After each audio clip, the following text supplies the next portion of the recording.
سادهګانو بیا به دا خبرې نه وي. والله بالله ثم تالله چې سختې خبرې دي، ګرانې خبرې دي، غټ کړاوونه دي، ډېر اوږد سفر دی. ګورې الله دپاره غیرت موږ د پښتو لپاره څومره غیرت کوو. دواړه جورې ته راکاږو، پردی حقم وو، ډزم کوو بل لپاره. ولې پښتو د ملګری دی دوست پرېږده. الله دپاره په خپل ژوند کې ګنټه قرآن ته ورکوي، دین ته ورکوي. سادهګانو بیا به دا خبرې نه وي. قسم په الله که دا خبرې ته څوک وکړي یا به نه موقع، نن موقع ده ساده تاکي الله ته راشئ.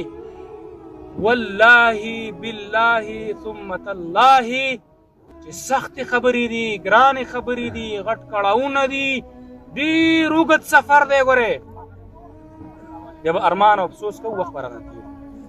الله مو پیژانه، نبي مو پیژانه او دین مو پیژانه. په دین کې مهم شی دا دی هر هغه کار کوئ چې د محمد رسول الله صلی الله علیه وسلم په طریقو باندې وي او په قرآن کې وي. یو هغه کار هم مه کوئ چې په قرآن کې نه وي او د محمد رسول الله صلی الله علیه وسلم په ارشاداتو کې نه وي.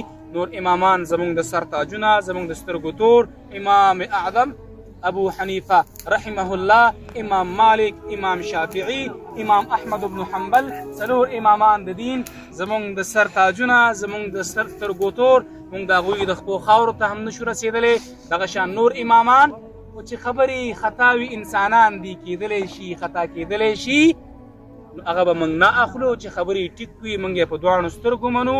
د محمد رسول الله اخري ارشاد چې خپل صحابي ته وفرمایل چې ای زما ملګریا د دې خولې نه چې کومې خبرې راوځي لیکه، اکتب لیکه. ولې دا حق دی، هغه خبرې حق دي چې کوم قرآن کې دي، کوم حدیث کې دي. او د هغې نه علاوه باید زما د خبرو، د بل مولوي صاحب د خبرو، د بل د مولوي صاحب خبرو ښه پوره ترتیب طریقې سره جانچ پړتال کېږي، بیا تلې ته اچولی کېږي. میزان دی په هغې کې تللی کېږي. که چېرته درنه وه صحیح وه واخله، که خطا وه د دیوال نه وله. دا خبره څوک کوي؟ امام ابو حنیفه کوي، امام مالک کوي، امام شافعي کوي، امام احمد بن حنبل رحمهم الله جميعا. ټولو دا خبره کړې ده چې زما خبرې چې د دین سره موافق وي واخلئ، د دین نه مخالف وي د دیوال نه ولئ. نو تا خدای پښتنو الله ګواه کوي کوو به که نه وکړو او تیاری به کوو که نه